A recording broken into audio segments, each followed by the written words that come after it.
This couple's wedding day took the lives of their 100 relatives.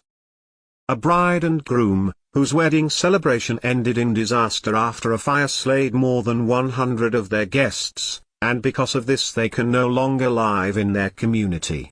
Firefighters searched the charred remains of the building in Karakosh, also known as Homdania, through Wednesday morning, and bereaved relatives gathered outside a morgue in the nearby city of Mosul, wailing and rocking in distress.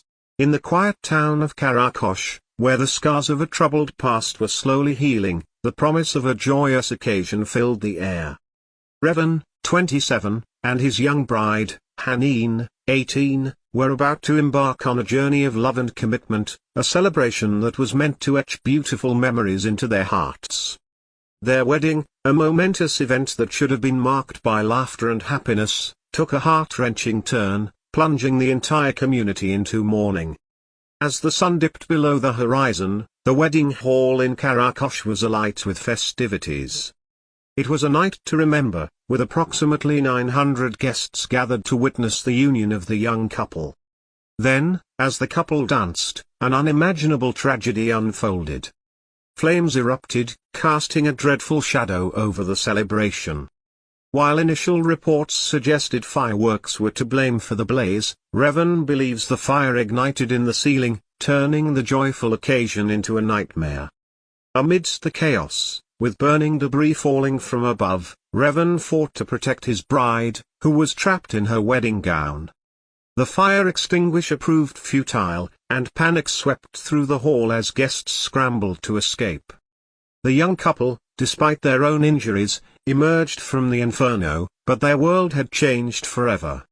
While initial reports suggested fireworks lit for the couple's slow dance were to blame for the blaze, Revan believes the fire somehow started in the ceiling.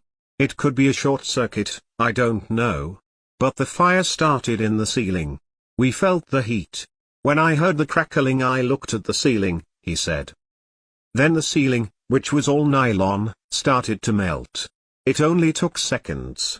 Video footage shared shortly after the tragedy shows the couple dancing as burning pieces of material fell from the roof. It was during the dance, he said, a power cut took place, and when the electricity came back on he saw fire in the ceiling. It was then that people started to scream and run away.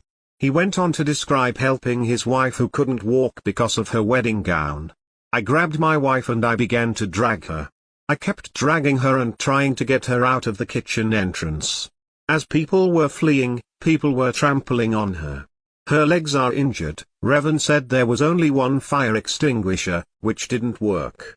Describing how events unfolded, he said 2 small fireworks were lit as they started to dance, followed by 4 more a few minutes later. Revan said that the fire burned 15 members of his family, including his mother and brother, and added that his wife cannot speak as a result of losing 10 members of her family.